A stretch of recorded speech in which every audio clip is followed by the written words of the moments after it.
What does it take to dock with a city in the sky? NASA's Cygnus spacecraft, a vital cargo vessel, has experienced a thruster anomaly. This is not a failure, but a profound testament to our orbital precision. In the unforgiving void, even the smallest variable demands respect. Mission teams are meticulously investigating, prioritizing safety above all.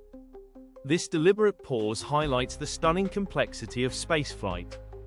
It is a dance of physics and engineering, where patience ensures the safe delivery of science to the waiting astronauts aboard the International Space Station.